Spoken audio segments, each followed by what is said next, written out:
여러분 안녕하세요. 유튜브 41차 미래의 작가 해피영희입니다. 여러분 오늘 정말 더웠죠? 이럴 때일수록 물 섭취 많이 해주시고요. 건강 잘 지키시기 바랍니다. 오늘부터 4일 동안은 우리나라의 자랑, 또 문학계의 자랑인 한강 작가의 작품으로 함께 하려고 합니다. 노벨 문학상 수상을 한 한강 작가를 빼놓고 제가 책 이야기를 한다는 거는 A가 아닌 것 같아서 오늘부터 4일 동안은 한강 작가의 작품으로 여러분과 함께 하겠습니다. 여러분 그러면 오늘은 제가 여러분께 질문 한번 드려볼까요? 한강 작가는 왜 노벨 문학상을 탔을까요? 뭐 유명해서? 아니면 베스트셀러를 많이 써서? 아니면 단지 운이 좋아서? 이것은 모두 정답이 아닙니다. 여러분, 그 한강 작가는 소설을 쓴 게 아니라 인간을 기록했습니다. 무슨 이야기냐면 한강 작가는 사실 노벨 문학상은 우리가 평생 한 권에 뭐 베스트셀러를 썼다고 해서 주는 상이 아니잖아요. 탁월한 문학성과 인류 보편의 가치와 독창성과 혁신성, 지속적인 문학의 성취와 인류에 대한 기여를 선정의 기준으로 삼는 게 바로 노벨 문학상이에요. 알프레드 노벨이 유언에서도 말했듯이 문학 분야에서 이상적인 방향으로 가장 뛰어난 작품을 남긴 사람에게 수상한다라고 했습니다.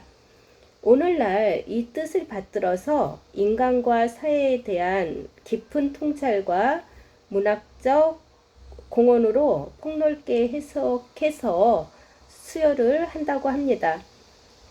그래서 한강 작가가 어느 날 갑자기 찾아온 행운으로 노벨 문학상을 탄 것이 아니라 오랜 시간 축적한 문학 세계에 대한 국제적인 평가였다고 봅니다. 그래서 2024년 노벨 문학상을 탔는데 그 선정 이유를 이렇게 이야기했어요. 역사적 트라우마와 인간 삶의 연약함을 강렬한 시적 산문으로 마주하게 한 작품 3개, 이렇게 선정 이유를 밝혔습니다. 이 짧은 문장이지만 이 안에 한강 문학의 모든 것이 담겨 있습니다. 여기서 여러분 한 가지 더 질문을 드려볼까요? 그렇다면 소설은 무엇을 하는 장르일까요? 재미를 주는 것? 아니면 감동을 주는 것? 둘 다 맞습니다. 하지만 위대한 소설은 재미보다 먼저 질문을 던지는 소설입니다.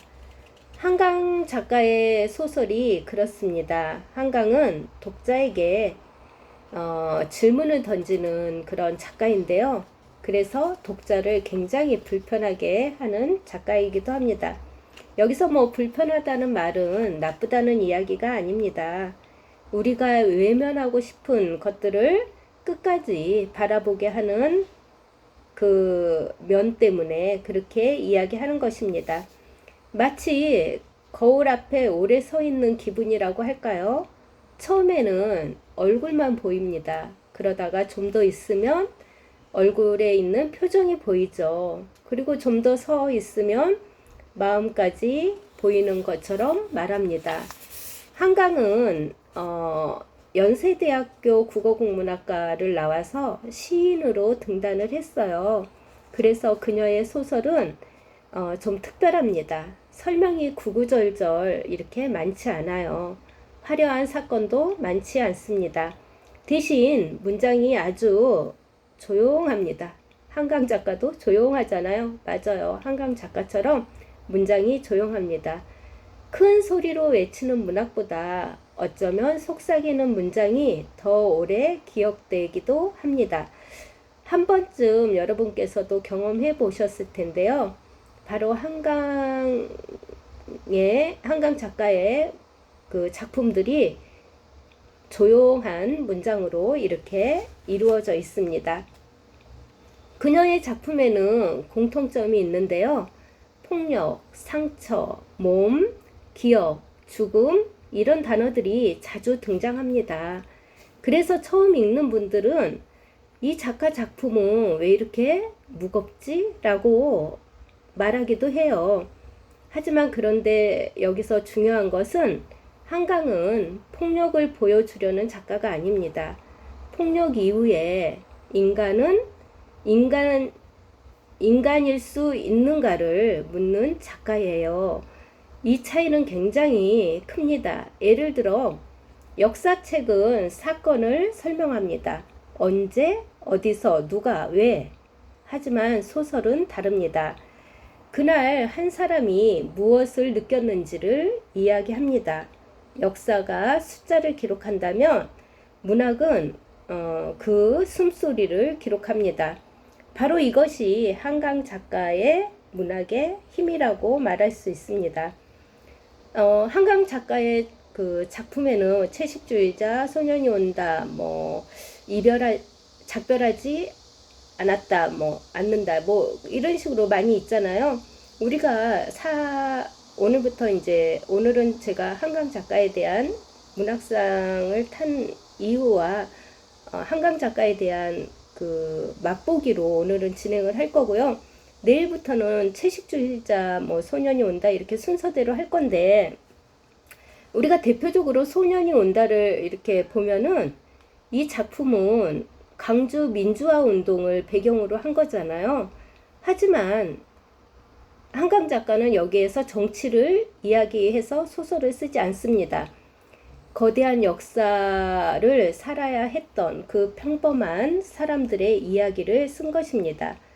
한강은 역사를 뉴스처럼 전달하는 작가가 아닙니다. 독자가 그 시간을 함께 견디도록 만드는 소설을 씁니다. 그래서 많은 해외 독자들도 한국 역사는 모르지만 이 소설은 이해된다라고 말합니다. 왜냐하면 인간의 슬픔은 국경을 넘어서도 함께 느낄 수 있기 때문입니다. 또 다른 그 채식주의자를 보면은 이건 전혀 다른 이야기처럼 보입니다. 한 여자가 갑자기 고기를 먹지 않겠다고 선언합니다. 처음엔 가족들이 당황하죠. 그냥 고기 한 점 먹으면 되잖아. 하지만 소설은 음식 이야기가 아닙니다. 인간은 자신의 삶을 어디까지 스스로 선택할 수 있는지, 몸은 누구의 것인지, 사회는 왜 다른 사람의 선택을 견디지 못하는지, 이런 질문들을 끝까지 하고 있습니다.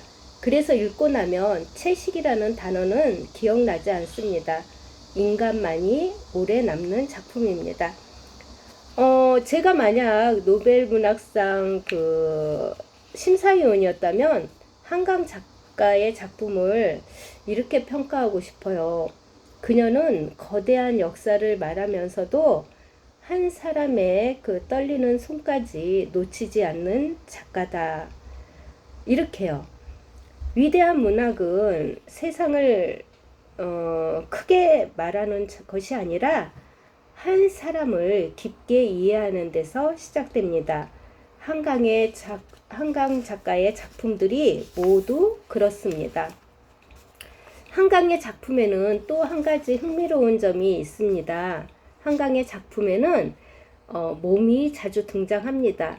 피, 살, 숨, 상처, 통증 이런 것들이 많이 등장하는데 이 묘사는 단순한 묘사가 아닙니다. 몸은 기억을 저장하는 장소이기 때문입니다. 우리는 보통 기억하면 머리로만 기억을 한다고 하는데 몸으로도 기억을 합니다. 놀랐던 순간 우리 심장이 뛰고 또 슬픈 이야기가 떠오르면 가슴이 먹먹해지잖아요. 이처럼 한강은 그 몸의 기억을 문학으로 옮긴 작가입니다. 그래서 그녀의 작품은 읽기가 쉽지가 않습니다. 그리고 작가는 끝까지 이렇게 우리에게 질문을 해요. 당신은 지금 무엇을 외면하고 있습니까? 라고 묻습니다. 다시 말씀드리지만 노벨 문학상은 화려한 문장을 뽐내는 작가에게 주는 게 아니라 이렇게 한강 작가처럼 인간을 새롭게 이해하게 만든 작가에게 주어집니다. 한강 작가는 인간의 가장 깊은 상처를 끝까지 바라봤습니다. 하지만 그렇다고 해서 절망적인 이야기는 아닙니다. 그 상처를 기억하는 일이 바로 인간다움을 지키는 길이라고 이야기하고 있습니다. 아마 이것이 세계가 한강 작가를 선정한 이유가 아닐까 싶습니다. 여러분, 오늘은 이 한강 작가가 노벨 문학상을 탄 이유와 작가의 그 작품에 대해서 간단하게 맛보기만 했는데요. 내일은 그 유명한 채식주의자로 오겠습니다. 채식주의자는 노벨 문학상 수상작이기도 하여서 많은 분들이 읽었으리라 생각합니다. 그러나 보통의 사람들이 도대체 이게 무슨 내용이야 그럴 수도 있고, 채식주의자는 이제 3명의 관점으로 쓴 소설이잖아요. 그래서 내일은 보다 깊게 채식주의자에 대한 이야기를 들고 오겠습니다. 여러분, 오늘도 저와 함께 시간을 함께 해주셔서 감사합니다. 여러분, 이 영상이 도움이 되셨다면 구독, 좋아요 눌러주시고요. 또 남은 시간도 편안한 저녁 시간이 되시길 바랍니다. 여러분, 고맙고 사랑합니다. 나가시기 전에 좋아요 부탁드리고요. 우리 또 내일 만나요. 안녕.